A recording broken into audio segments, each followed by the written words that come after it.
3 बजे चाय का वक्त होता था। हम सभी 10 मिनट का ब्रेक लेकर हमारा चाय पर चर्चा राउंड पूरा कर रहे थे। अचानक मौसम ने करवट ली और आसमान में काले काले बादल छा गए। धीरे धीरे बादलों का रंग गहरा काला होता चला गया और एक वक्त ऐसा लगा जैसे रात ही हो गई हो। हम लोगों ने जल्दी जल्दी अपना अपना काम समेटा। उस दिन मुझे ऑफिस से जल्दी निकलना पड़ा। मुझे घर पहुंचने में करीब 45 मिनट लगते थे। बारिश और तूफान शुरू होने से पहले मैं घर पहुंच जाना चाहता था। करीब 5 बजे मैं घर पहुंचा। घर पहुंचने से पहले ही मूसलाधार बारिश शुरू हो चुकी थी। घर के दरवाजे पर एक अनजान लड़की को खड़ा पाया। उम्र यही कोई 23-24 साल, दुबली पतली सांवली सी, कमर तक लटकते लंबे बाल, जिसकी उसने एक लंबी सी चोटी बनाई हुई थी। साधारण से कपड़ों से पता चलता था कि वो किसी मध्यम वर्गीय परिवार से ताल्लुक रखती है। अनजानी लड़की को देखकर मेरे चेहरे पर प्रश्न उभर आया जो शायद उस लड़की ने भांप लिया था। माफ कीजिएगा, बोलकर वो लड़की मेरे दरवाजे से हटकर खड़ी हो गई। दरअसल मैं घर की तरफ जा रही थी। अचानक बारिश शुरू हो गई तो बारिश से बचने के लिए मैं यहाँ खड़ी हो गई, उसने घबरा कर कहा। मेरा घर शहर के अंतिम छोर पर एक ऐसी कॉलोनी में था जो अभी तक पूर्ण रूप से विकसित नहीं हुई थी। आधे घर अभी बन रहे थे और ज्यादा आबादी यहाँ नहीं रहती थी। लोकल ट्रांसपोर्ट की सुविधा यहाँ नहीं थी। करीब 1 किलोमीटर दूर जाने पर मुख्य सड़क से ही बस या ऑटो रिक्शा मिला करती थी। इसीलिए मैंने तनख्वाह से बचत करके सबसे पहले अपनी गाड़ी लेने की सोची थी। वो लड़की थोड़ा दूर सड़क पर खड़ी हो गई थी। शायद बारिश बंद होने का इंतजार कर रही थी। मैं दरवाजा खोलकर अंदर चला गया। दरवाजा बंद करते वक्त मुझे थोड़ा अजीब लग रहा था। सोचा उसकी मदद करूं, लेकिन समझ नहीं आया, पता नहीं वो क्या सोचे। इसलिए मैंने दरवाजे को हल्का सा बढ़ा दिया और अंदर कपड़े बदलने चला गया। 15-20 मिनट बाद मैंने दरवाजे से हल्का सा झांक कर देखा। वो वहाँ नहीं थी। मुझे लगा शायद घर के लिए निकल गई। बारिश की वजह से मौसम में हल्की सी ठंडक आ गई थी। मौसम को देखकर चाय पीने का मन कर रहा था, लेकिन थकान की वजह से चाय बनाने का बिल्कुल मन नहीं कर रहा था। थोड़ी देर बाद मैं अपने लैपटॉप पर काम करता रहा। उसके बाद मुझे किसी की आवाज आई। हट हट। आवाज सुन के मैं खिड़की पर चला आया। बारिश अभी भी अपने पूरे यौवन पर थी। नजारा लेने के लिए खिड़की के करीब खड़ा हो गया। मैंने देखा कि वो लड़की अभी भी वहीं थी। दरवाजे से हटकर वो खिड़की की छज्जे के ओट में बारिश से बचने की कवायद कर रही थी। शायद 3-4 कुत्ते कुछ खाने की तलाश में उसके करीब आकर उसे सूंघ रहे थे। डरकर वो उन्हें भगाना चाहती थी। कुत्तों को भगाने में मुझे उसकी मदद करनी चाहिए। ये सोचकर मैं बाहर निकला और एक डंडा उठाया। कुत्तों ने मुझे ऐसा करते देख लिया और वो वहाँ से द्रुत गति से भाग निकले। मैंने उसको कहा, यहाँ दरवाजे के पास खड़े हो जाइए। वो पहले थोड़ा झिझकी और आकर दरवाजे के पास खड़ी हो गई। मेरी चाय पीने की इच्छा बलवती हो चुकी थी। मैंने 2 कप चाय बनाई और बाहर जाकर उसको चाय पकड़ा दी। देखकर उसकी आंखों की चमक बढ़ गई। शायद उसको बहुत ठंड लग रही थी और चाय की तलब उसको भी थी। उसने चाय ले ली तो मुझे उससे बात करने की थोड़ी हिम्मत हुई। इस तरह किसी लड़की के साथ अकेले बात करना मुझे थोड़ा अजीब लग रहा था, लेकिन उसको अकेले छोड़ना और भी अजीब लगता। इसलिए मैंने पूछा, आप कहाँ रहती हैं? जनकपुरी। उसकी शहद से भी मीठी आवाज ने मेरी कानों में रस बहुत दिया। अरे वो तो बहुत दूर है, यहाँ से करीब 1 घंटा लग जाएगा। यहाँ किसके यहाँ आए थे आप? वहीं चले जाइए। इतनी रात को यहाँ अकेले खड़े रहना ठीक नहीं है। आप अपने घर से किसी को फोन करके बुला लीजिए जो आपको आकर लेके जाए। नहीं, मैं ठीक हूँ, उसने घबराई सी आवाज में कहा।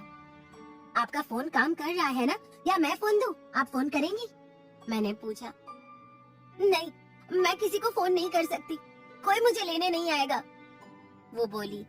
अरे देर हो जाएगी तो आपके घर वाले चिंता करेंगे ना। मैंने चिंतित स्वर में कहा। मेरी चिंता कोई नहीं करेगा, उसने खोई सी आवाज में बोला। अब तक मुझे थोड़ी हिम्मत आ चुकी थी और उसके ऊपर दया भी। आप अंदर आना चाहे तो आ सकती हैं।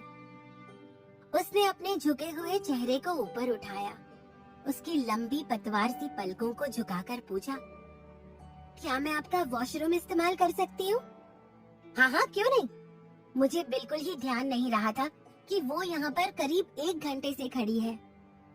अंदर आकर मैंने उसे वॉशरूम का रास्ता दिखाया और कुछ खाने पीने के लिए डब्बे खंगालने लगा। एक डिब्बे में मुझे कुछ नमक पारे और बिस्किट नजर आए।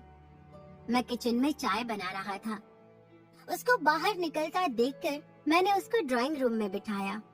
उसके पैर थोड़े गीले थे, उसको काफी ठंड लग रही थी। मैंने उसको अंदर से लाकर एक सूखा तौलिया दिया। अब शायद वो भी थोड़ी सहज हो चुकी थी। उसका डर, जो कुछ देर पहले तक उसके चेहरे पर नाच रहा था, उसकी जगह अब एक मुस्कान ने ले ली थी। चाय देखकर उसने बोला, अरे अभी तो चाय पी थी। आप काफी देर से खड़ी हैं, आपको भूख भी लग रही है और ठंड भी, मुझे पता चल रहा है। मुझे चाय कई बार पीने की इच्छा हो जाती है और आज तो मौसम भी है। कहकर मैंने एक चाय का कप उसकी तरफ बढ़ा दिया। उसकी पतली पतली लंबी उंगलियों में उसने कप को फंसा दिया। दोनों हाथों को कप के चारों इर्द गिर्द फैलाकर वो अपने हाथों को गर्म करने लगी। मैंने उसको बिस्किट और नमक पारे खाने के लिए इशारा किया। क्या नाम है आपका? मेरा नाम दिशा है।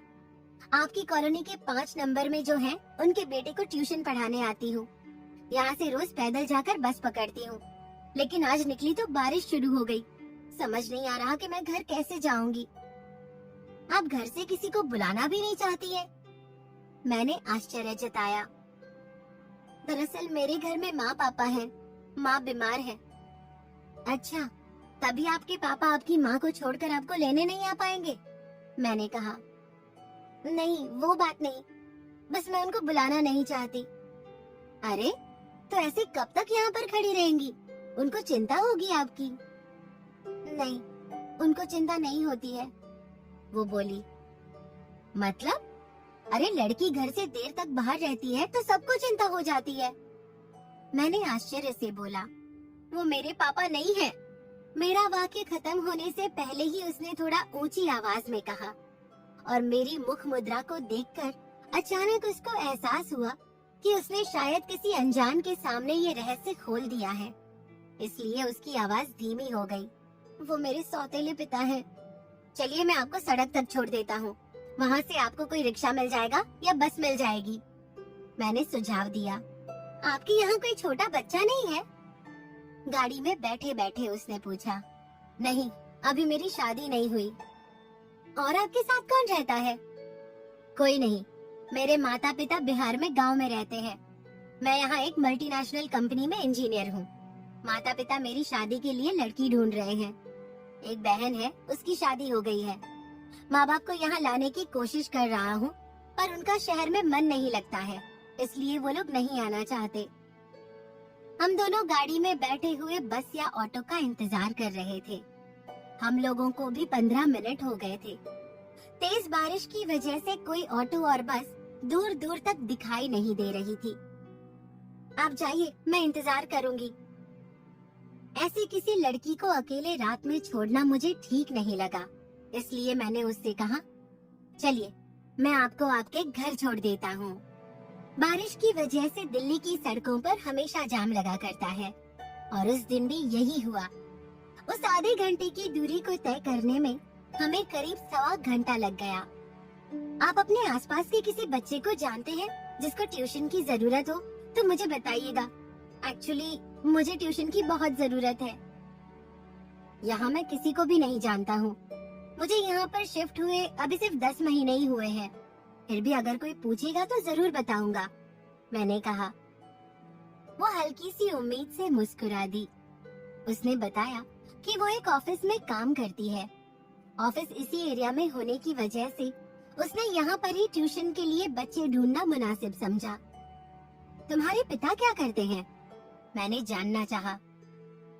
यही तो दिक्कत है कि वो कुछ नहीं करते। बेचारगी से उसने जवाब दिया। तो घर का खर्च कैसे चलता है? मेरे मुंह से अनायास ही निकल गया। तुरंत मुझे अपनी गलती का एहसास हुआ और मैंने कहा, माफ करना, मुझे ऐसा नहीं कहना चाहिए था। अरे कोई बात नहीं। मेरे पिता की मृत्यु होने के बाद मेरे दादा दादी ने माँ की शादी अपने छोटे भाई के बेटे से करवा दी थी, यानी मेरे चाचा से। चाचा कोई काम नहीं करते थे। पहले हम लोग दादा दादी के पास रहते थे तो खर्च चल जाता था। दादा दादी की मौत के बाद सारे घर का भार मेरे ऊपर आ गया। जब मैं 10वीं कक्षा में थी तभी से छोटे बच्चों को ट्यूशन पढ़ाने लगी थी, जो अब तक चल ही रहा है, दिशा ने बताया। पढ़ाई कहाँ तक की है तुमने? मुझे उत्सुकता हुई। ये मेरे ग्रेजुएशन का आखिरी साल है। 10वीं से लेकर अब तक मैंने हमेशा पत्राचार से ही पढ़ाई की है। सोच रही हूँ पत्राचार से MBA कर लूँ तो किसी जगह अच्छी नौकरी मिल जाएगी। आप राय दीजिए। उसने आशा भरी नजरों से मेरी तरफ देखा। सही सोचा है तुमने, तुम बहुत मेहनती लड़की हो। मैंने उसका हौसला बढ़ाया। घर में बस तुम 3 लोग ही हो, तुम्हारी माँ को क्या हुआ? मेरी जानने की उत्सुकता बढ़ी। मेरा एक छोटा भाई भी था, 13 साल की उम्र में घर से भाग गया। पापा रोज उसकी पिटाई किया करते थे। आजीज आ गया था वो रोज रोज की पिटाई से, लेकिन मैं तो भाग भी नहीं सकती। माँ को छोड़कर कहीं नहीं जा सकती। उदास स्वर में उसने कहा। मुझे समझ नहीं आ रहा था कि मैं उसे किस प्रकार सांत्वना दूं। मन अंदर से उसके दुख में भीग गया था। इस जरा सी लड़की ने इतनी छोटी उम्र में अपनी जिंदगी में न जाने क्या क्या देखा है। हम दोनों को पता नहीं चला रास्ता कैसे निकल गया। वो एक बहुत छोटा सा मोहल्ला था, बहुत साधारण से घर थे।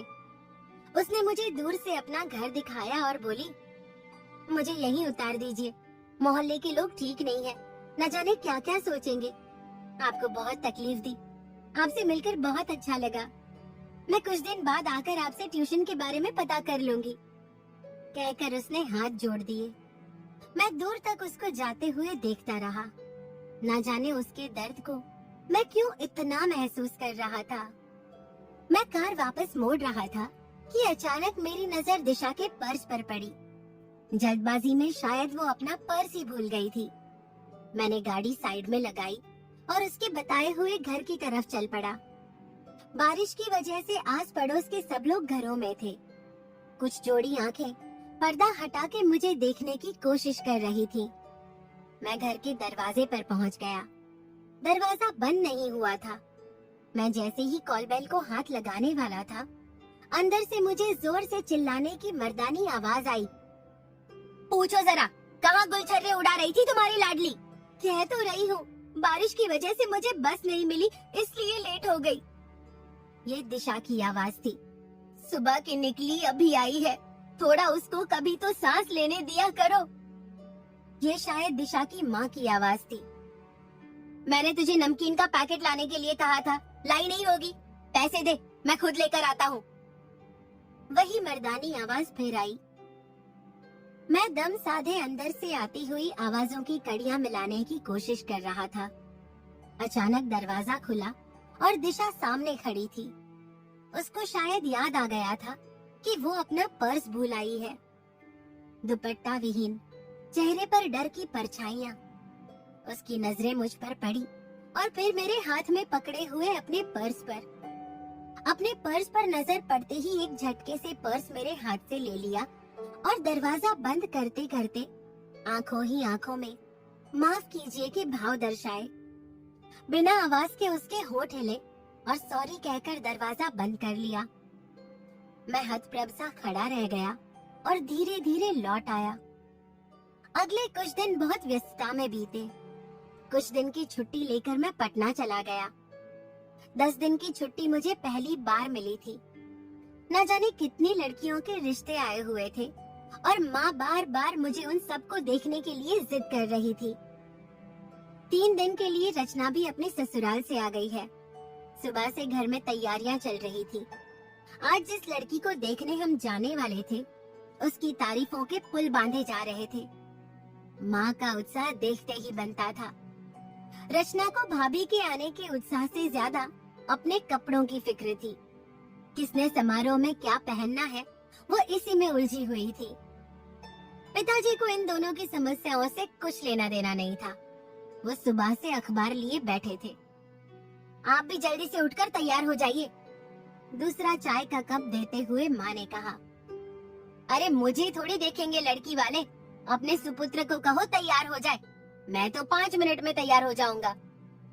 कहकर उन्होंने चश्मा ठीक किया और वापस अखबार खोल लिया। मैं 3 लड़कियां देख चुका था। रोज रोज के इस प्रोग्राम से मैं थोड़ा परेशान हो गया था, लेकिन एक आशा भी रहती कि शायद कोई मेरे मन को भा जाए। जिसको हम अब देखने जा रहे थे, वो माँ के हिसाब से मेरे लिए सबसे उपयुक्त थी। गोरी, लंबी और इंजीनियर, माँ के खाते में सबसे ज्यादा फिट बैठती थी। माँ ने कई बार में मुझसे मेरी किसी विशेष पसंद के बारे में पूछा था, परंतु मैं हर बार मना कर देता क्योंकि मेरे पास कोई विकल्प ही नहीं था। कामना माँ को बहुत पसंद आई। रचना की तो उससे अच्छी खासी दोस्ती हो गई थी। देखने में वो अच्छी भली थी, मुझे उसमें कोई खास कमी नजर नहीं आई। कामना के साथ उसके माता पिता भी थे। कुल मिलाकर वो एक अच्छी लड़की थी। उसको कोई भी देखकर पहली नजर में पसंद कर सकता था। हम दोनों के परिवारों ने हम दोनों को आपस में अकेले में एक दूसरे से बात करने का मौका दिया और हमें उसी रेस्टोरेंट में बैठे छोड़कर सब लोग बाहर चले गए।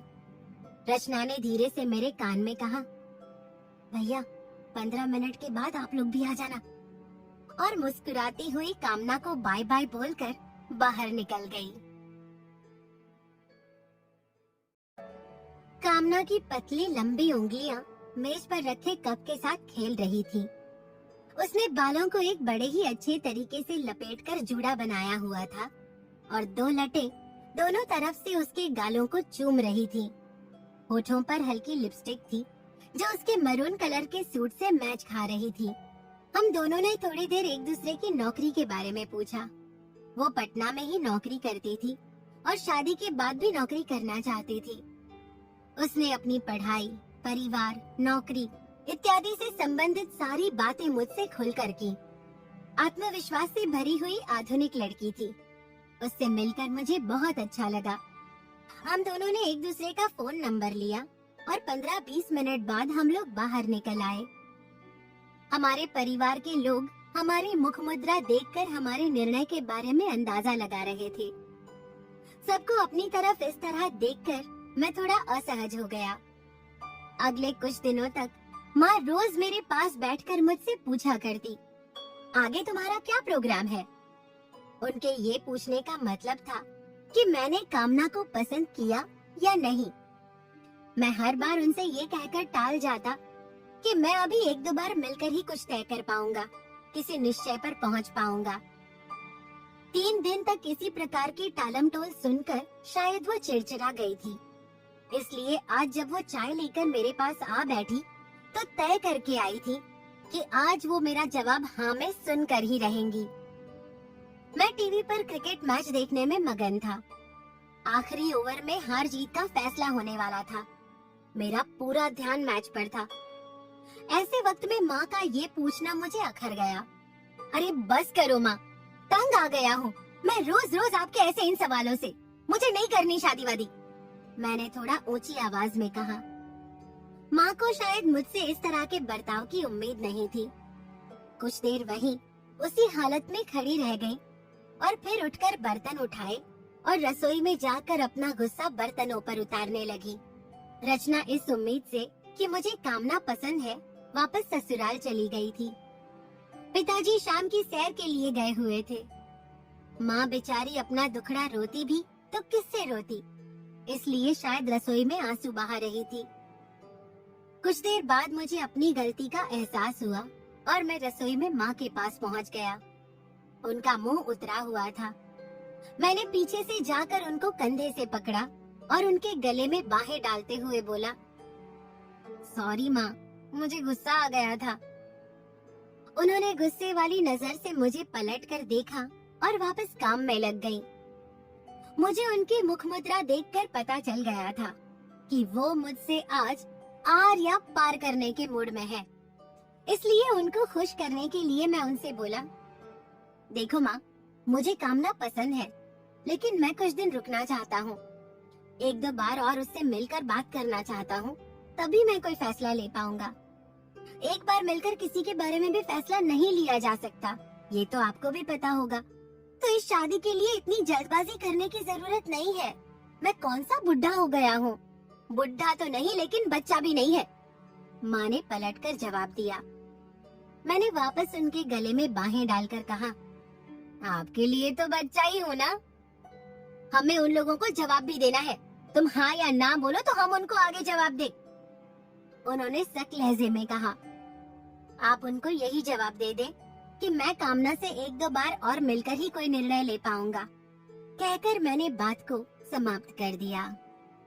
पटना से वापस आने के बाद मेरी कामना से कभी कभार बात हो जाती थी।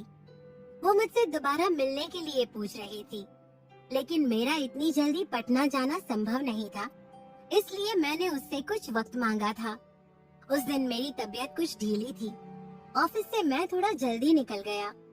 जब मैं अपने घर की तरफ जा रहा था तो मैंने देखा दिशा बड़ी तेजी से पैदल चलती हुई शायद बस स्टॉप की तरफ जा रही थी। मैंने गाड़ी वापस मोड़ी और दिशा के पास ले जाकर धीमी कर दी, लेकिन वो मेरी तरफ नहीं देख रही थी। मैंने एक दो बार हॉर्न बजाया, पर उसने अब भी नहीं देखा। हार कर मैंने गाड़ी रोकी और शीशा नीचे किया। आवाज लगाई, अरे दिशा। अपना नाम सुनकर उसने चौंक कर मेरी तरफ देखा और मुस्कुराकर मेरी तरफ आई। माफ कीजिएगा, मैंने आपको देखा नहीं। क्या होता है ना, जब मैं अकेले पैदल जा रही होती हूँ तो बहुत से आवारा लड़के आकर गाड़ी धीमी कर लेते हैं और तरह तरह के इशारे करते हैं, इसलिए मैंने सोचा कि कोई और होगा। कोई बात नहीं, तुम क्या बस पकड़ने जा रही हो? मैंने पूछा। अभी ट्यूशन पढ़ा कर निकली, अब बस के लिए जा रही थी। चलो, मैं बस स्टॉप तक तुमको छोड़ देता हूँ। कहकर मैंने कार का दरवाजा खोल दिया। वो कार में आ बैठी। मैंने ध्यान से देखा, उसके माथे पर एक चोट का निशान नजर आया। ये माथे पर क्या हुआ तुमको? माथे की तरफ इशारा करके मैंने पूछा। अरे ये सब तो होते रहता है, नॉर्मल है, ठीक हो जाएगा। कहकर उसने अपने माथे पर हाथ लगाया। लेकिन लगी कैसे? मैंने जानना चाहा। उसके चेहरे पर उलझन के भाव नजर आए। रहने दो, अगर तुम नहीं बताना चाहती हो तो रहने दो। मैंने उसकी मजबूरी समझ ली थी। आपको मेरे लिए कोई ट्यूशन मिला? दिशा ने पूछा। मैंने उसको बताया कि मैं दिल्ली से बाहर था, इसलिए कोई ढूंढ नहीं पाया। मेरा सर दर्द से फटा जा रहा था। मुझे अचानक चाय पीने की इच्छा हो गई। कॉफी पियोगी? मैंने दिशा से पूछा। मुझे देर हो जाएगी तो डांट पड़ेगी। दिशा ने लाचारी दिखाई। तो कॉफी के बाद मैं तुमको छोड़कर आऊंगा। मैंने उसके सामने प्रस्ताव रखा। उसने सर झुकाकर सहमति प्रदान की। कॉफी पीने के बाद में मैं काफी सहज महसूस कर रहा था। सर दर्द से थोड़ी राहत मिल गई थी। हम वापस कार में बैठ गए। मम्मी कैसी है अब तुम्हारी? कोई बात समझ नहीं आ रही थी, इसलिए यूं ही मैंने बात करते रहने के लिए पूछा। ठीक है, दरअसल उनको पैर में चोट लगी थी, इसलिए वो चलने फिरने में असमर्थ हो गई है। उनका एक ऑपरेशन होना है, उसके बाद वो बिल्कुल ठीक हो जाएंगी। इसीलिए मैं पैसे जोड़ रही हूँ। आपसे ट्यूशन के लिए भी इसीलिए कहा था। इस तरह आप मेरी मदद कर देंगे तो मैं आपकी आभारी रहूंगी। उसने बताया। तुम्हारे पापा कोई काम क्यों नहीं करते? तुम अकेले क्या क्या करोगी? मैंने थोड़ा खींच कर कहा। मेरी ही सैलरी से घर भी चलता है और मैं एक्स्ट्रा पैसे कमाने के लिए ट्यूशन भी इसीलिए करती हूँ कि जल्दी से जल्दी माँ का ऑपरेशन करवा सकूं। माँ कहती है तेरी शादी हो जाएगी तो तुझसे एक भी पैसा नहीं लेंगे। मुझे बस यही डर है, मैं अपनी शादी से पहले माँ का ऑपरेशन करवा देना चाहती हूँ। उसने बहुत आत्मविश्वास से कहा। तो क्या तुम्हारी शादी होने वाली है? मैंने उत्सुकता से पूछा। अरे नहीं, ऐसा नहीं है, और वैसे भी मुझसे कौन शादी करेगा? ये कहते कहते उसकी आंखें भर आई। मैंने उसकी भीगी आंखें देख ली थी, इसलिए माहौल को हल्का बनाने के लिए मैंने उससे पूछा, तुम्हारा कोई बॉयफ्रेंड नहीं है क्या? हम जैसी लड़कियों के बॉयफ्रेंड नहीं हुआ करते सर। उसने मेरी तरफ अपनी भीगी पलकें उठाते हुए कहा, तुम मुझे पूरब कह सकती हो, मेरा नाम पूरब है। ये सर कहना तो बड़ी औपचारिकता सी लगती है। मैं उसकी तरफ देखकर मुस्कुराया कि शायद मेरी मुस्कान देखकर वो मुस्कुराए, लेकिन वो हमेशा किसी न किसी उधेड़बुन में रहा करती थी। मुस्कान कभी कभार ही देखने को मिला करती थी। अगले दिन इतवार था। एक तो छुट्टी, दूसरा तबीयत ठीक नहीं होने की वजह से मैं थोड़ा देर से सोकर उठा, बल्कि उठाया गया। सिरहाने रखा हुआ मेरा फोन पता नहीं कब से बज रहा था। मैंने फोन उठाया, देखा कामना का फोन था। वैसे तो हमेशा मुझे मैसेज ही करती थी, फोन तो कभी किया नहीं था, इसलिए सोचने पर मजबूर होना पड़ा। ऐसी क्या बात हो सकती है कि उसने मुझे फोन किया। हाय कामना। उसके फोन उठाते ही मैंने कहा, हेलो पूरब, कैसे हो आप? कामना की मीठी आवाज आई। बिल्कुल ठीक हूँ, तुम बताओ। मैंने औपचारिकता निभाई। हाँ, यहाँ भी सब ठीक है। आज तो आपकी छुट्टी होगी? कामना ने मुझसे पूछा।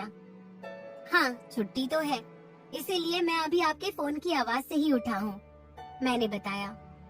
हाँ, वो मैंने फोन इसलिए किया था कि हम अगले हफ्ते घूमने के लिए शिमला जा रहे हैं। एक दिन के लिए हम लोग दिल्ली में रुकेंगे। दिल्ली में मेरी बुआ जी रहती है, उन्हीं के यहाँ हम लोग रुकेंगे। ये कहने के बाद कामना ने थोड़ी देर का विराम लिया और बोली, आपके पास वक्त होगा तो क्या हम मिल सकते हैं? मैंने थोड़ी देर सोचा और बताया, मुझे ऑफिस से आते आते 7 बज जाते हैं, पता नहीं मिल पाऊंगा कि नहीं। मैंने सूचना दी, हम लोग शायद सोमवार को यहाँ से निकलेंगे। प्रोग्राम इस हिसाब से बनाया है कि हम इतवार को बुआ के यहाँ पर सबसे मिलजुल लें। हम शनिवार की रात को पहुँचेंगे और सोमवार की सुबह वहाँ से निकल जाएंगे। तुम्हारा मतलब है तुम इतवार को पूरे दिन दिल्ली में रहोगी? मैंने तसल्ली करनी चाहिए। हाँ, वही। उसने जैसे राहत की सांस ली कि मुझे उसकी सारी बात समझ में आ गई है। लेकिन क्या तुम्हारा परिवार तुमको अकेले मुझसे मिलने आने देगा? मैंने शक जाहिर किया। अरे, मम्मी ने ही मुझे ये आइडिया दिया है, उसने तपाक से जवाब दिया। तो फिर ठीक है, तुम मुझे दिल्ली आने के बाद एक मैसेज कर देना, उसके बाद हम लोग मिलने का प्रोग्राम बना लेंगे। मुझे छुट्टी की भी प्रॉब्लम नहीं है, मैं इंतजार करूंगा। कहकर मैंने फोन रख दिया। इतवार का दिन ज्यादातर मेरे लिए आलस्य भरा हुआ करता था, क्योंकि उस दिन ना नहाने का समय तय होता था, ना खाने पीने का। इतवार को मुझे बहुत परेशानी हुआ करती थी, क्योंकि बाकी दिन तो मैं दूध, सीरियल्स या फल खाकर ऑफिस चला जाता था और लंच और शाम के स्नैक्स ऑफिस में खा लिया करता था। रात का खाना मैं खुद बनाया करता था। वैसे तो मुझे खाना बनाना नहीं आता था, पर अपने लायक थोड़ा बहुत बना लेता था। अभी मैं किचन में खड़ा हुआ चाय बनाने की जुगत में था कि फोन की घंटी दोबारा बजी। अब की बार जरूर माँ का फोन होगा। इतवार को माँ का फोन जरूर आया करता था। वैसे तो मुझे पूरे हफ्ते की कुछ महत्वपूर्ण बातें और कुछ गैर जरूरी बातें माँ से करने में कोई परेशानी नहीं थी, लेकिन जब से मैं पटना से वापस आया था, तब से हर बार माँ का कामना के बारे में पूछना मुझे रास नहीं आ रहा था। फोन उठाने की इच्छा नहीं हो रही थी, लेकिन फोन नहीं उठाने से माँ को चिंता हो जाती, इसलिए बात कर लेना ही उचित है। ये सोचकर मैंने फोन उठा लिया। इधर उधर की बातें करने के बाद माँ मुद्दे पर आ गई। कामना से बात हुई? उन्होंने पूछा। मैंने कामना से हुई सारी बातें माँ को बता दी और इतवार का मिलने का प्रोग्राम है ये भी बता दिया। माँ थोड़ी देर चुप रही, फिर बोली, इस प्रोग्राम के बारे में इन लोगों ने हमें कुछ नहीं बताया। ये लोग जानबूझकर कामना को तुमसे मिलवाने ला रहे हैं। घूमना फिरना तो एक बहाना है, दरअसल इसी काम से आ रहे हैं। ये अब तो मुझे नहीं पता, लेकिन जो बात हुई वो मैंने आपको बता दिया है। मैंने लापरवाही भरा उत्तर दे दिया। मुझे याद आया, आज शाम को मुझे अपने दोस्त के यहाँ एक छोटी सी पार्टी के लिए जाना था। 4-5 दोस्त जो कि मेरे ऑफिस के सहकर्मी थे, उन्होंने ये प्रोग्राम बनाया था कि हर हफ्ते किसी एक के घर पर शाम को बियर पार्टी की जाए और साथ में डिनर किया जाए। आज उसकी शुरुआत थी। बियर लाने की जिम्मेदारी मुझ पर सौंपी गई थी। नाश्ता करके तैयार होके मैं बियर लाने के लिए निकल गया। थोड़ा घर के लिए सब्जियां और कुछ किराने का सामान लेकर मैं घर की तरफ लौट आया था। गाड़ी पार्क करते वक्त मैंने देखा दिशा 105 नंबर घर की तरफ जा रही थी। मैंने उसे हाथ से इशारा किया। वो रुक गई और मेरा इंतजार करने लगी। मेरे एक हाथ में सब्जियों और बाकी सामान का थैला था। दूसरे हाथ में एक पेपर बैग था जिसमें बियर की कैन रखी हुई थी। जैसे ही मैं 4-6 कदम चलकर दिशा के पास पहुंचा, शायद ठंडी बियर के निकले पानी से गलकर मेरा पेपर बैग फट गया और सारी बियर गिरकर जमीन पर बिखर गई। मुझे कुछ समझ नहीं आ रहा था। मैं सामान उठाऊं या दिशा को समझाऊं? मुझे असमंजस में देख आखिर दिशा ने आगे बढ़कर बियर कैन्स उठाकर मुझे पकड़ानी शुरू कर दी। उसका इस तरह से बियर उठाना मुझे अच्छा नहीं लग रहा था। मैंने उससे कहा, अरे तुम रहने दो, ये सामान पकड़ो जरा। कहकर मैंने अपने हाथ में पकड़ा हुआ सामान दिशा को पकड़ा दिया और खुद इधर उधर बिखरी पड़ी हुई बियर की कैन उठाकर सब्जी की थैली में डालने लगा। सामान काफी हो गया था और थैले भर चुके थे। ये देखकर दिशा ने कहा, एक थैला मुझे दे दीजिए, घर तक पहुंचा देती हूँ, नहीं तो ये भी फट जाएगा। उसकी बात सुनकर मैं जोर से हंस पड़ा। मुझे देखकर वो भी हंस पड़ी। आज पहली बार मैंने दिशा को इस तरह हंसते देखा था। हंसते हुए वो बहुत खूबसूरत लगती थी। उसकी सफेद दंत पंक्ति उसकी हंसी को 4 चांद लगा देती थी। हम दोनों साथ साथ चलते हुए मेरे घर तक आए। रास्ते में मैंने उससे कहा, तुम हंसते हुए बहुत अच्छी लगती हो दिशा, ऐसे ही हंसती रहा करो। न जाने कितने दिन बाद इस तरह हंसी हूँ। हंसते हुए वो बोली, तो क्या इतवार को भी तुम्हारी छुट्टी नहीं होती? ताला खोलते हुए मैंने दिशा से पूछा। पढ़ाने की तो छुट्टी होती है, लेकिन कहकर वो थोड़ा रुकी। मैं प्रश्नवाचक निगाहों से अभी भी उसके चेहरे को देखकर उसके जवाब की प्रतीक्षा कर रहा था। मुझे इस तरह देखते हुए देखकर वो समझ गई और बोली, अब आपसे क्या छुपाना। असल में रविवार को भाभी जी को आराम चाहिए होता है, तो उन्होंने मुझे खाना बनाने का काम सौंपा है। असल में उनकी रसोइया इतवार की छुट्टी करती है। भाभी भी नौकरी करती है और वो अपने छुट्टी के दिन को रसोई में नहीं गुजारना चाहती, इसलिए उन्होंने मुझसे कहा कि हो सके तो इतवार के दिन तुम खाना बना दिया करो।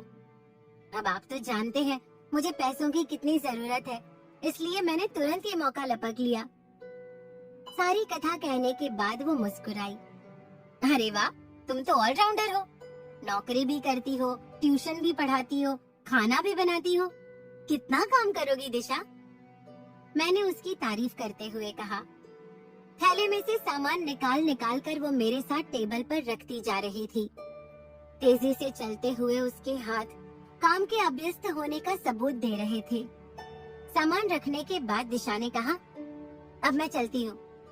वो दरवाजे पर पहुँची तो मैंने दिशा से पूछा, सुनो, इतवार के दिन क्या तुम मेरे यहाँ भी खाना बना सकती हो?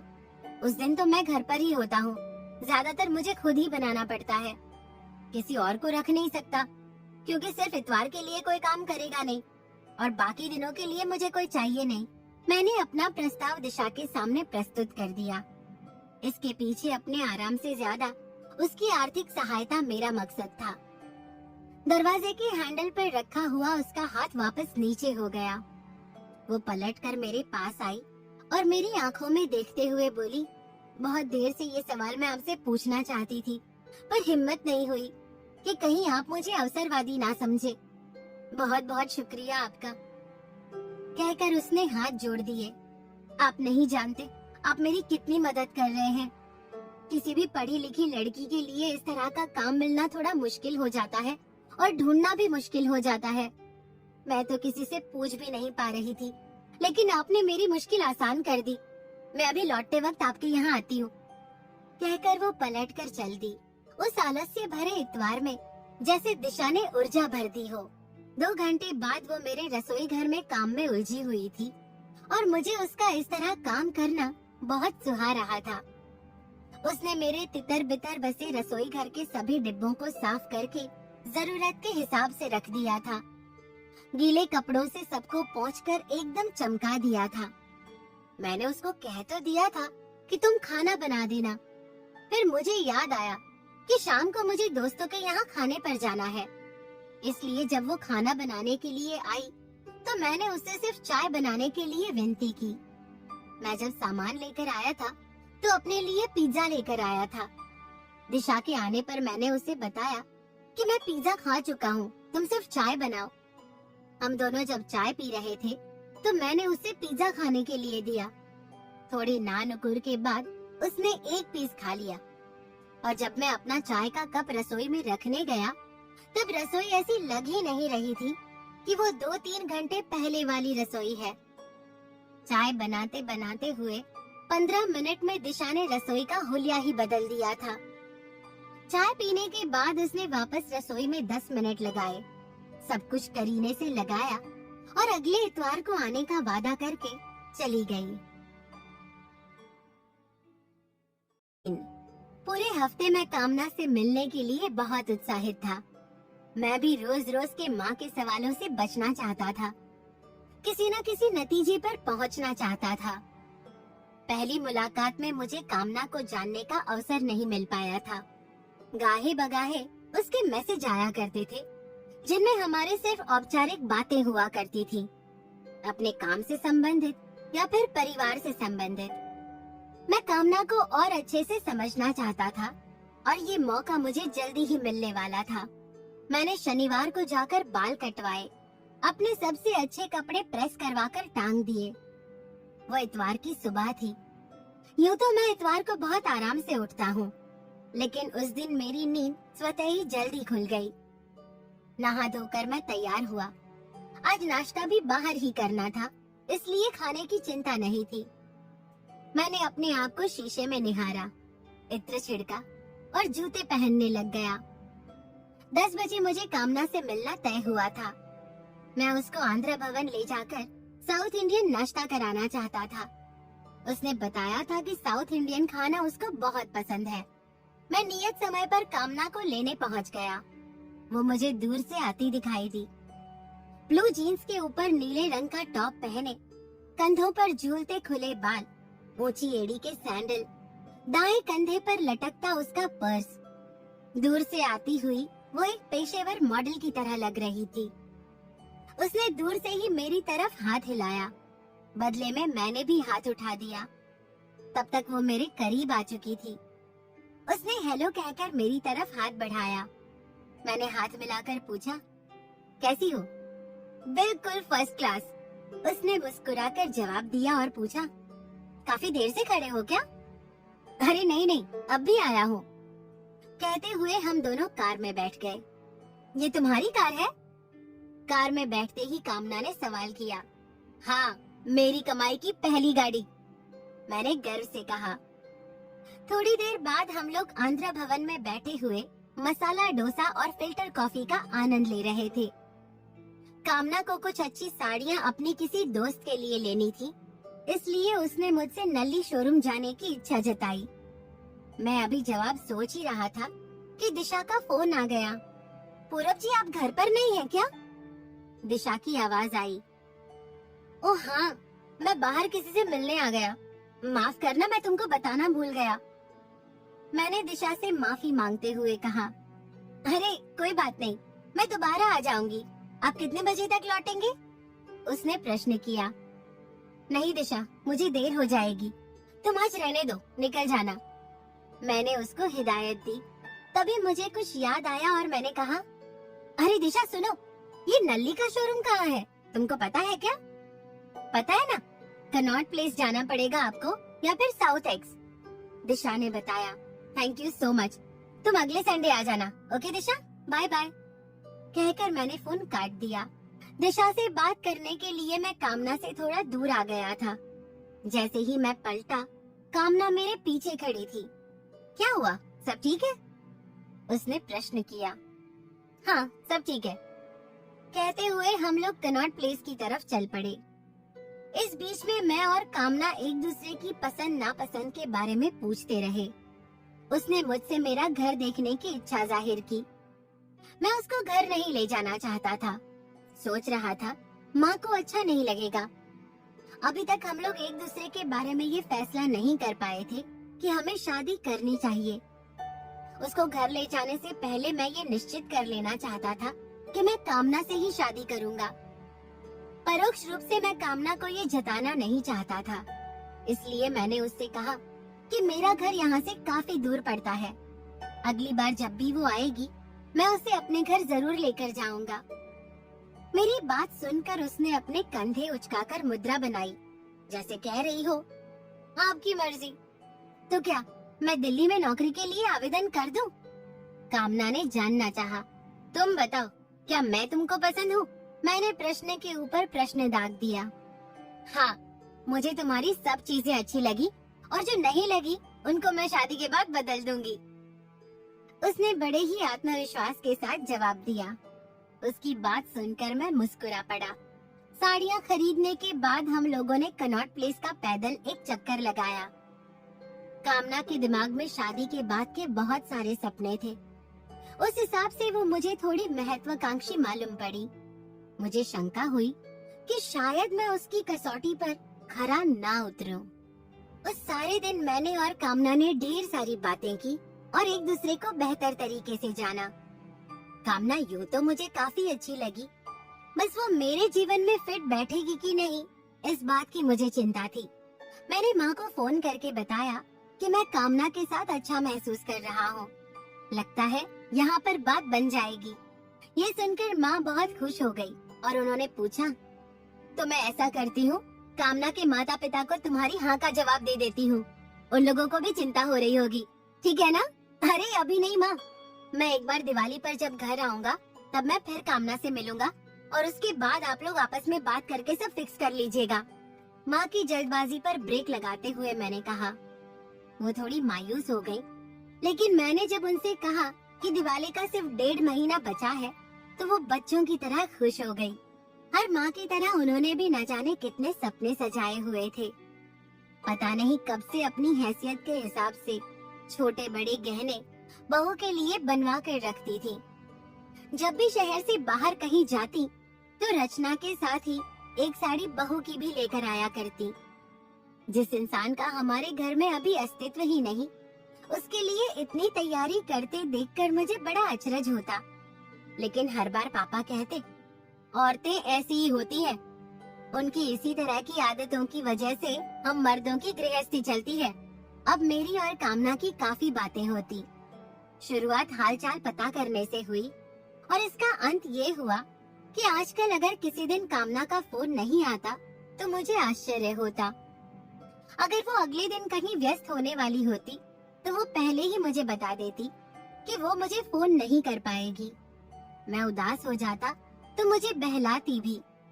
उसके घर में भी उसके घर वाले उसकी शादी को लेकर किसी नतीजे पर पहुंचने के फिक्रमंद हैं। और जब भी वो मुझसे बात करती है, घर वाले इस तरह उससे सब पूछते हैं जैसे वो आज ही रिश्ता पक्का कर देंगे। इस स्थिति से बचने के लिए ही कामना ने मुझे दिवाली पर पटना आने के लिए राजी किया है। दिशा हर इतवार को मेरे घर आकर मेरे घर को मकान से घर बनाने में मदद करती है। उसको मैंने पढ़ाई में भी मदद करने का वादा किया है, इसलिए वो काम खत्म करने के बाद हर संडे 1 घंटा मेरे साथ पढ़ाई करती है। दिमाग की तेज होने की वजह से उसको एक बार समझाने पर सब जल्दी से समझ में आ जाता है। मैंने उसको इससे भी बेहतर नौकरी ढूंढने को बोला है। देखो दिशा, तुम इतनी दूर आती जाती हो, आने जाने में टाइम भी बहुत लगता है और पैसा भी लगता है। बेहतर होगा कि तुम कोई जॉब अपने घर के आसपास ही ढूंढ लो। उससे एक और भी फायदा होगा कि आने जाने का जो वक्त बचेगा उसमें तुम 1-2 ट्यूशन और भी कर पाओगी। मेरी सलाह सुनकर वो बहुत खुश हो गई। एक दिन हमेशा की तरह पढ़ते वक्त जब उसने अपना फोन टेबल पर रखा तो मैंने देखा कि उसके फोन का स्क्रीन टूटा हुआ है। अरे, तुम्हारा फोन कैसे टूट गया? मैंने फोन हाथ में लेते हुए कहा। गिर गया था। उसने जिस तरह से कहा उससे मुझे पता चल गया कि वो झूठ बोल रही है। गिर गया या किसी ने फेंक दिया? जिस तरह से ये टूटा है उसे लग नहीं रहा कि गिरा होगा। काफी बुरी तरह से डैमेज है। मैंने उलट पुलट कर फोन को देखते हुए कहा। मेरे पास एक पुराना फोन रखा था क्योंकि मैंने अपने लिए एक नया मॉडल ले लिया था और पुराना मैं इस्तेमाल नहीं करता था, इसलिए वो बेकार पड़ा था। मैंने अलमारी खोलकर वो फोन निकाला और बिना दिशा से पूछे दिशा का सिम निकालकर उस फोन में डाल दिया। दिशा मुझे आश्चर्य से देख रही थी। अरे, सिम खराब नहीं हुआ है, ये फोन में ठीक करा लूंगी। लेकिन मैंने होठों पर उंगली रखकर उसे चुप रहने का इशारा किया और उसका हाथ अपने हाथ में लेकर दूसरे हाथ से फोन उसके हाथ पर रख दिया और बोला, चुपचाप इसे रख लो। दिशा के चेहरे पर कृतज्ञता दिखाई दे रही थी। बाद में उसने बताया कि उसके पिता ने उसका फोन उठाकर पटक दिया था। उसके पास फोन को ठीक कराने के पैसे नहीं थे, इसलिए वो यूं ही काम चला रही थी। आप मेरे लिए कितना कुछ करते हैं, मैं आपका ये एहसान किस तरह से चुका पाऊंगी, कहकर उसने हमेशा की तरह हाथ जोड़ दिए। अगले हफ्ते जब दिशा आई तो उसके हाथ में एक छोटा सा मिठाई का डिब्बा था। आज बहुत खुश नजर आ रही थी। अंदर घुसते ही वो हमेशा की तरह दुपट्टे को कमर से बांधकर काम करने की मुद्रा में नहीं आई, बल्कि मिठाई का डिब्बा मेरी तरफ बढ़ा दिया। अरे मिठाई, किस खुशी में? शादी कर रही हो क्या? मैंने मिठाई का डब्बा हाथ में लेते हुए पूछा। वैसे भी आजकल मेरे दिमाग में शादी ही चलती रहती थी। थोड़ी देर पहले की उसकी मुस्कुराहट अचानक से लुप्त हो गई। मैंने उसके चेहरे की तरफ देखा। वो थोड़ी परेशान लगी। मुझे समझ में आ गया कि मैंने उसके साथ शायद गलत मजाक कर लिया है, इसलिए मैंने तुरंत कहा, अरे मजाक कर रहा हूँ, बताओ तो सही मिठाई किस खुशी में है, तभी तो खाऊंगा। मुझे मिठाई को देखकर लालच आ रहा है, जल्दी बताओ, कहकर मैंने माहौल को हल्का करना चाहा। आज मेरे भाई का जन्मदिन है, उसने धीरे से मुस्कुरा कर कहा। बहुत बहुत मुबारक हो तुमको और तुम्हारे भाई को भी, कहते हुए मैंने एक टुकड़ा उठाकर मुंह में डाल लिया। लो तुम भी खाओ ना, मैंने मिठाई उसकी तरफ बढ़ाते हुए कहा। उसने एक टुकड़ा उठा लिया पर वो खा नहीं पाई। उसकी आंखों से आंसू टपक रहे थे। शायद उसको भाई की याद आ गई थी। मुझे समझ नहीं आ रहा था उसको किस तरह तसल्ली दूं। मिठाई का टुकड़ा अब तक उसके हाथ में ज्यों का त्यों था। वो अपने दुपट्टे से अपनी आंखें पोंछ रही थी। मैंने धीरे से उसके कंधे पर हाथ रखकर उसको कहा, दिशा परेशान मत हो, तुम्हारा भाई जहाँ कहीं भी होगा ठीक होगा। क्या पता वो तुम्हारे घर से भी ज्यादा खुश हो। जिस दिन उसका दिल करेगा वो तुमसे मिलने आ भी जाएगा, देख लेना। उसने अपनी भीगी पलकें ऊपर उठाई और मुस्कुराकर मेरी तरफ देखा, जैसे मुझे धन्यवाद बोल रही हो। अब तुम जल्दी से मिठाई खा लो, वरना मैं तुम्हारे वाली भी खा लूंगा, कहकर मैंने उसके हाथ में पकड़े हुए मिठाई के टुकड़े की तरफ हाथ बढ़ाया। उसकी मुस्कुराहट मेरी बात सुनकर चौड़ी हो गई। उसने चुपचाप मिठाई का टुकड़ा मुंह में डाल दिया। दिशा चाय पिलाओगी? मैंने सब सामान्य करने के लिए जल्दी से प्रश्न किया। सिर हिलाकर वो रसोई की तरफ चल दी। मैं उसको जाते देख रहा था। मैंने नोटिस किया कि उसकी गर्दन के नीचे और पीठ पर कुछ निशान है। नीला पड़ा हुआ निशान, किसी चोट का मालूम होता था। ये मैंने पहले भी कई बार ध्यान दिया कि दिशा के शरीर पर अक्सर चोट के निशान हुआ करते हैं। कहीं ये किसी मुसीबत में तो नहीं है? अगर ऐसा है तो मुझे उसकी मदद करनी चाहिए। ये सोचकर मैंने निश्चय किया कि अब दिशा आएगी तो मैं उससे इन चोटों के बाबत जरूर पूछूंगा। यही सोचते हुए मैं बैठा था कि दिशा चाय का कप रखकर जाने लगी। दिशा तुम नहीं पियोगी? मैंने जानना चाहा। मैं रसोई में ही काम करते करते पी लूंगी, बैठूंगी तो लेट हो जाऊंगी। दरअसल आज मिठाई लेने लगी तो 10-15 मिनट वैसे ही लेट हो गई। आपके अलावा और कोई है नहीं जिससे मैं अपनी खुशी बांट सकूं, कहकर वो जबरन मुस्कुरा दी। मुझे तुमसे बात करनी है, तुम चाय लेकर यहीं आ जाओ। मैं आज सब कुछ जान लेना चाहता था। जी, कहते हुए वो चाय लेकर मेरे सामने बैठ गई। देखो दिशा, मैं जो भी पूछ रहा हूँ तुम मुझे सही सही जवाब देना। मैं बहुत दिनों से पूछना चाह रहा था, पर तुम्हारा निजी मामला है ये सोचकर चुप हो जाता था। मुझे लगता है तुम अपने अंदर बहुत कुछ छुपाए हुए हो। क्या मैं जान सकता हूँ कि तुमको ये रोज रोज चोट कहाँ से लगती है? तुम्हारा फोन किसने तोड़ा? मैंने एक के बाद एक प्रश्न उसके ऊपर छोड़ दिए। उसको शायद इस तरह के हमले की आशंका नहीं थी, इसलिए वो तुरंत कुछ बोलने की स्थिति में नहीं दिखी। मैंने उत्तर की आशा में उसके चेहरे पर अपनी नजरें गड़ा दी। वो शायद साहस बटोर रही थी अपनी बात कहने के लिए। उसके मन की स्थिति मैं समझ पा रहा था। देखो दिशा, तुम मुझे बताओगी तो शायद मैं तुम्हारी कुछ मदद कर सकूं। तुम बेफिक्र रहो, मैं तुम्हारी कोई बात किसी से नहीं बताऊंगा। तुमको मुझ पर यकीन हो तो बताओ, मैं तुम्हारी मदद करूंगा। मैंने उसको भरोसा दिलाया। पूरब जी, मैं ये बात किसी को नहीं बता पा रही हूँ, शायद आपको भी ना बता पाऊँ, इसलिए कह रही हूँ आप चिंता ना करें, मैं ठीक हूँ। आप मेरी मदद तो कर रहे हैं, यही बहुत है मेरे लिए। उसने जैसे पीछा छुड़ाया। मैं आर्थिक मदद की बात नहीं कर रहा। तुम किसी मुसीबत में तो नहीं, बस यही जानना चाह रहा था। अगर तुमको मुझ पर भरोसा है तो बेझिझक बता दो। मैंने कोशिश जारी रखी।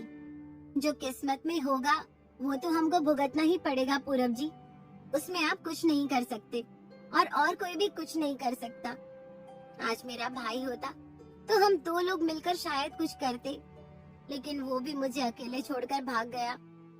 विडंबना देखिए कि मैं जानती हूँ कि वो कहाँ है, लेकिन उसको ला नहीं सकते, क्योंकि ये भी जानती हूँ कि वो इस नर्क में अब कभी नहीं आएगा।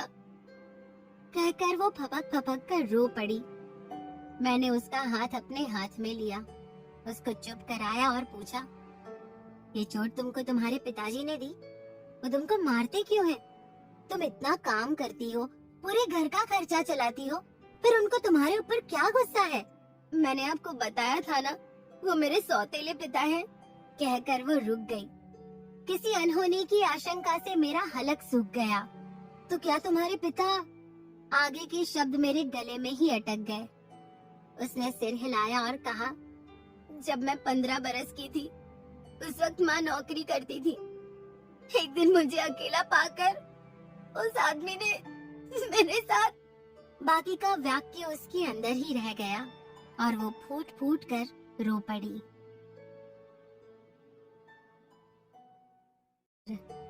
मैंने दिशा को रोने दिया। थोड़ी देर बाद जब वो थोड़ी संयत हुई तो मैंने पूछा, तुमने अपने पिता की पुलिस में शिकायत क्यों नहीं की? उसी दिन जब माँ घर आई और मैंने उनको सब बताया तो माँ और पापा में बहुत झगड़ा हुआ। माँ पुलिस में शिकायत करना चाहती थी, पर मेरे पिता ने उनकी इतनी पिटाई की कि पैर में चोट की वजह से वो आज तक चल भी नहीं पा रही। उसी दिन के बाद से उन्होंने मेरे साथ इस तरह की हरकत करने की कोशिश तो नहीं की, लेकिन ना कर पाने की जो खीज और गुस्सा है वो उन्होंने मेरे ऊपर निकालना शुरू कर दिया। वो माँ को बहुत यातनाएं देते हैं। मैं और माँ सब कुछ इसीलिए सहन कर रहे हैं कि एक दिन जब माँ अपने पैरों पर चलने लग जाएंगी तो हम उस आदमी से दूर चले जाएंगे। अरे लेकिन इतने साल तक तुम ये सब सहन करती रही? मैंने सवाल किया। तुमको खुद जाकर पुलिस में शिकायत करनी चाहिए थी। मैंने बोला। कैसे करती? जब भी मैं बाहर निकलती वो मेरी निगरानी करते और उन्होंने मुझे धमकी भी दी थी कि अगर मैंने किसी से भी कुछ भी कहा तो वो मुझे जान से मार डालेंगे और मुझसे पहले माँ को मार डालेंगे। मुझे अपनी फिक्र नहीं, लेकिन मैं अपनी माँ को और ज्यादा दुख नहीं दे सकती। उस आदमी से बचने के लिए ही मैं ज्यादातर वक्त बाहर रहती हूँ। दिशा ने दुख भरी आवाज में बताया। तो क्या तुम्हारा कोई रिश्तेदार या दोस्त नहीं जो इस मुसीबत की घड़ी में तुम्हारी मदद करता? मैंने एक और सवाल दाग दिया। कोई किसी की मदद नहीं करता पूरब जी। दोस्त के रूप में कुछ ऐसे लोग मिलते हैं जो दुश्मन से भी ज्यादा खतरनाक होते हैं। उसने किसी गहरी सोच में डूबते हुए कहा। उसके चेहरे के भावों से ये आसानी से पता लगाया जा सकता था कि उसने कहीं गहरी चोट खाई है और जिसका दर्द अभी तक मिटा नहीं है। लगता है तुमको किसी ने दुख पहुंचाया है। मैंने शक की निगाह से देखते हुए दिशा से प्रश्न किया। दुख नहीं पूरब जी, ऐसा घाव है जो ठीक होने के बजाय दिन ब दिन गहरा होता जा रहा है। दिशा शायद कोई और रहस्य उद्घाटन करने जा रही थी। मेरी प्रश्नवाचक निगाहें उसके चेहरे पर बर्फ की तरह जमी थी। जब अपनों ने ही धोखा दिया तो किसी दूसरों से क्या शिकवा। पिता ने धोखा दिया, भाई हमें इतनी मुसीबत में छोड़कर भाग गया, तो हम अनजान लोगों से क्या आशा कर सकते हैं। उसका स्वर दर्द में भीगा हुआ था। एक दो लोगों के खराब निकल आने से सारी दुनिया खराब नहीं होती दिशा। दुनिया में अच्छे लोग भी हैं। तुम्हारा वास्ता हमेशा ऐसे लोगों से पड़ा है, इसलिए तुम्हारे मन में ये धारणा बन गई है कि दोस्त अच्छे नहीं होते या हर इंसान खराब होता है। मैंने उसे समझाया। कुछ कुछ यकीन होने लगा है कि इंसानियत अभी जिंदा है।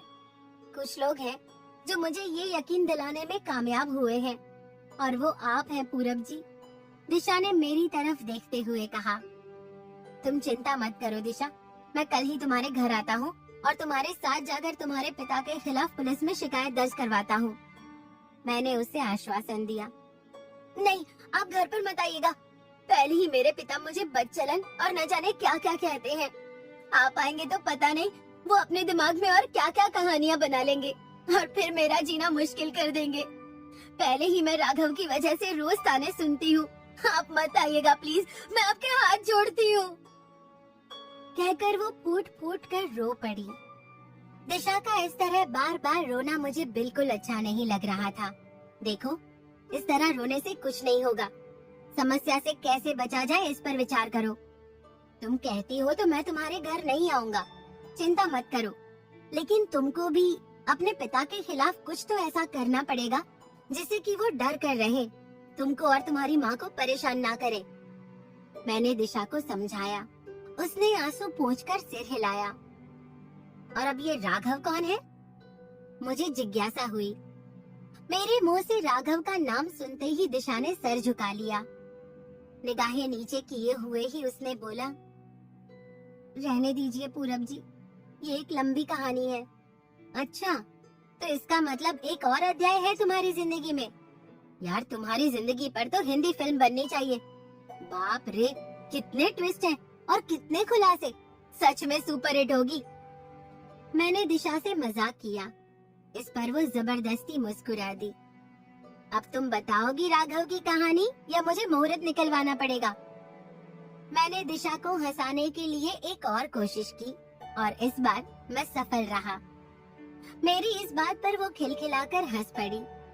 उसके सांवले से चेहरे पर उसकी श्वेत दंत पंक्ति चमक उठी। जब मैं 14-15 साल की थी, तब से राघव मेरी ही क्लास में पढ़ता था। मेरे साथ जब वो हादसा हुआ तो एकाएक मैं बहुत डिप्रेशन में चली गई थी और मैंने स्कूल जाना भी बंद कर दिया था। मैं घर से बाहर भी नहीं निकलती थी। मेरा आत्मविश्वास डगमगा गया था। माँ ने मुझे इस हालत में देखा तो उन्होंने जबरन मुझे उस स्थिति से बाहर निकालने के लिए स्कूल भेजा। कुछ दिनों तक मैं स्कूल जाती और चुपचाप बिना किसी से बोले अपनी सीट पर बैठी रहती थी। कई महीने इसी तरह गुजर गए। मेरी कोई सहेली पहले भी नहीं थी। राघव हमारी क्लास का सबसे लोकप्रिय और चहेता लड़का था। सभी लड़के लड़कियां उससे दोस्ती करना चाहते थे। राघव के बारे में ये सब जानते थे कि लड़कियां उस पर मरती हैं। राघव भी इस चीज को समझता था, इसलिए कक्षा में जो सबसे सुंदर लड़की होती वो हमेशा राघव की गर्लफ्रेंड होती। राघव मेरे ही मोहल्ले में रहता था।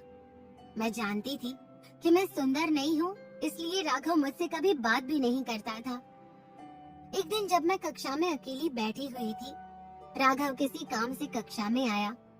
मुझे अकेला देखकर मेरे पास आया और एक अदा से बोला, तुम्हारा नाम दिशा नहीं निशा होना चाहिए था, तुम्हारे रंग से मैच करता। कहकर वो चल दिया और दरवाजे पर जाकर पलटकर बोला, वैसे तुम आज बहुत सुंदर लग रही हो निशा।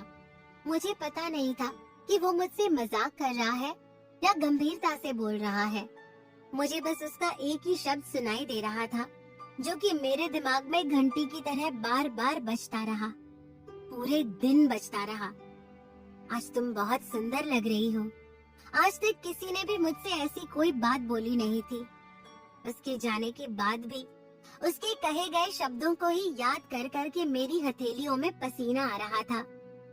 सारे शरीर में झुनझुनी दौड़ गई थी। सांस जैसे मैं कई किलोमीटर भाग कर आई हूँ, उसकी रफ्तार से चल रही थी। धड़कन इतनी तेज कि मुझे डर था आसपास वाले लोगों को भी सुनाई दे रही होगी। उस दिन के बाद मेरी रुचि स्कूल जाने में अचानक जाग गई। अब मुझे रोज सुबह का इंतजार होता कि कब मैं स्कूल जाऊं और कब राघव को देख पाऊं। हालांकि राघव ने उस दिन के बाद मुझसे कोई बात नहीं की थी, लेकिन उसके एक वाक्य ने ही जैसे मुझे अपने आप से प्यार करना सिखा दिया था। राघव कक्षा में पढ़ाई कर रहा होता, अपने दोस्तों के साथ बातें कर रहा होता या मैदान में खेल रहा होता, मेरी नजरें हर वक्त उसका पीछा करती रहती थी। मुझे जैसे जीने का एक मकसद मिल गया था। राघव ने भी शायद मेरी स्थिति को जान लिया था, इसीलिए एक दिन घर लौटते वक्त जब उसके सभी दोस्त अपने अपने घर चले गए और मैं भी घर की तरफ आ रही थी, अचानक राघव ने आकर मेरा रास्ता रोक लिया और बोला, हे निशा, देख रहा हूँ आजकल तू मुझे बहुत घूरती रहती है, कहीं मुझसे प्यार तो नहीं हो गया तुझे? कहकर वो ठहाका मारकर हंस पड़ा और चला गया। मुझे ऐसा लगा जैसे किसी ने मुझे रंगे हाथों पकड़ लिया। आज तक मैंने अपने दिल की बात किसी से बताई नहीं थी। माँ ने एक दो बार मुझे गुमसुम देखकर मुझसे पूछा भी, क्या हुआ है तुझे? तू बहुत चुप लग रही है, मेरी पढ़ाई का बोझ बढ़ गया है, कहकर मैंने टाल दिया। राघव पढ़ने में बहुत होशियार नहीं था और मैं अपनी कक्षा में हमेशा प्रथम व द्वितीय स्थान प्राप्त करती थी। अर्धवार्षिक परीक्षा का परिणाम घोषित होने पर मेरा रिजल्ट अच्छा नहीं आया था। ये सब राघव की वजह से हुआ था, ये मैं समझ रही थी, लेकिन मेरे ऊपर मेरा जोर नहीं चल रहा था। मैं परेशान हाल कक्षा में बैठी थी। 2-4 लड़कियां और भी कक्षा में थी। अचानक राघव मेरे सामने आया और बोला, निशा, तुम्हारे इतने खराब नंबर आए हैं, मैं तो तुमसे ट्यूशन लेने की सोच रहा था। और बाकी सब लोगों के साथ वो भी हंसने लगा। राघव जो भी कहता मेरे लिए वो पत्थर की लकीर बन जाता। अब वो कभी कभी मुझे अपने नोट्स बनाने के लिए दे देता। उसका सानिध्य पाने के लिए मैं उसका हर काम करने के लिए तैयार थी। कुछ दिनों बाद हमारी वार्षिक परीक्षाएं थी, इसलिए हमारी छुट्टियां पड़ गई थी। सभी लोग घर में रहकर परीक्षा की तैयारी कर रहे थे। जिस दिन हमको अपना एडमिट कार्ड लेने स्कूल जाना था, उस दिन स्कूल में शनिवार होने की वजह से छात्रों की छुट्टी थी। बच्चों को सुबह 9 से 12 बजे का टाइम दिया था। अपनी सुविधानुसार जाकर हमें परीक्षा के लिए अपना एडमिट कार्ड लेना था। जब मैं स्कूल पहुंची, करीब 11 बज गए थे। स्टाफ रूम में कुछ टीचर्स के अलावा स्कूल में गिने चुने लोग दिखाई दे रहे थे। ज्यादातर बच्चे अपना एडमिट कार्ड लेकर चले गए थे। जब मैं अपना कार्ड लेकर स्कूल के गेट पर पहुंची, तब मुझे राघव दिखाई दिया। वो अकेला था। मुझे देखकर उसने पूछा, तू घर जा रही है? मैंने हामी भरी तो उसने मुझसे अपना इंतजार करने के लिए कहा। राघव 5 मिनट में ही अपना कार्ड लेकर आ गया। मैं वहीं उसका इंतजार कर रही थी। हम दोनों पैदल ही घर की तरफ चले। राघव का घर मुझसे भी पहले आता था। उसने मुझे अपने घर आने के लिए कहा। उसने मेरे ऊपर न जाने क्या जादू कर दिया था कि मैं उसकी हर बात मानती चली गई। उसके घर में उस दिन कोई नहीं था। वैसे तो वो अपनी मम्मी के साथ रहता है। उसकी मम्मी नौकरी करती है, इसलिए वो उस वक्त घर पर नहीं थी। उसने 10-15 मिनट मुझसे बात की। मुझे उसका साथ बहुत अच्छा लग रहा था, लेकिन मुझे घर जाना था, इसलिए मैं खड़ी हो गई और राघव से कहा, मुझे देर हो रही है, अब जाना है। ये सुनकर वो मेरे करीब आया और बोला, हाँ ठीक है, चले जाना।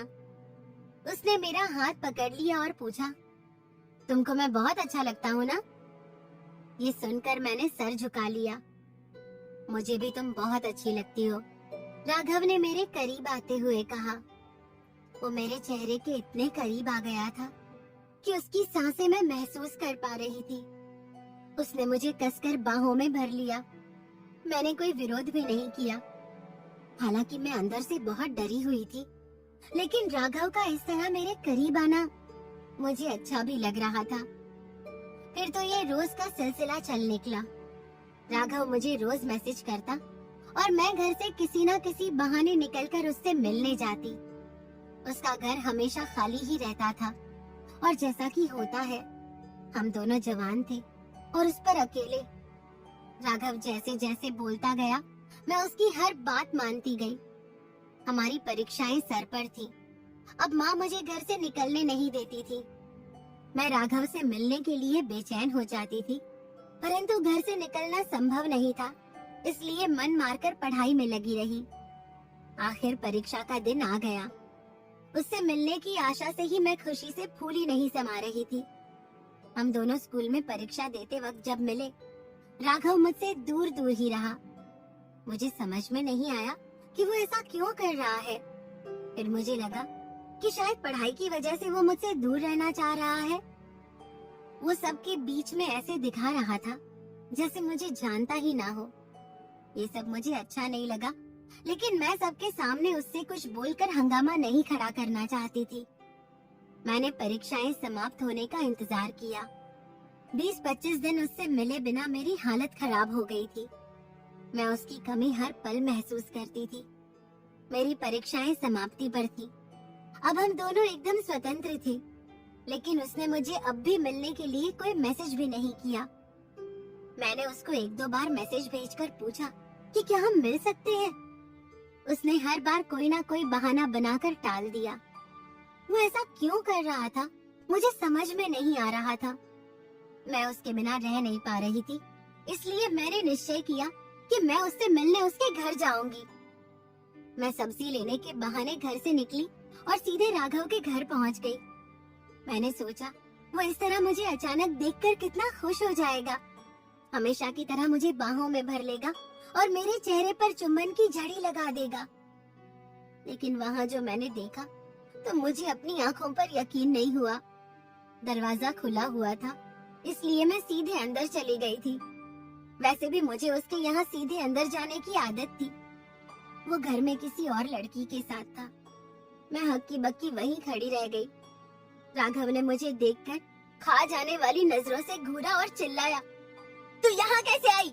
मैं उल्टे पैरों लौट आई। मेरे आंसू नहीं रुक रहे थे। जिस राघव के लिए मैंने अपना सब कुछ कुर्बान कर दिया था, वो आज किसी और लड़की के साथ था। तो क्या राघव मेरे साथ सिर्फ खेल खेल रहा था? जो अब तक किया वो प्यार नहीं था, मेरे साथ मजाक कर रहा था। ऐसे ही ना जाने कितने प्रश्न मेरे दिमाग में उठ रहे थे, जिनका जवाब ढूंढने के लिए मैं बेचैन थी। इतना सब होने के बाद भी मैं रोज राघव को मिलने के लिए मैसेज करती थी। हालांकि उसका कभी जवाब नहीं आया, लेकिन मेरे लिए उसके बिना रहना असंभव था। हम दोनों 12वीं कक्षा में आ गए थे। स्कूल शुरू हो गए थे। अब हम क्लास में रोज आमने सामने होते थे, पर वो मुझसे कभी बात नहीं करता था। मैंने 1-2 बार उससे बात करने की कोशिश की, तो उसने मुझे सबके सामने इतनी बुरी तरह लताड़ा कि मेरी दोबारा उससे बात करने की हिम्मत नहीं हुई। फिर भी अकेले में मैं उससे एक बार बात करना चाहती थी और वही मौका ढूंढ रही थी।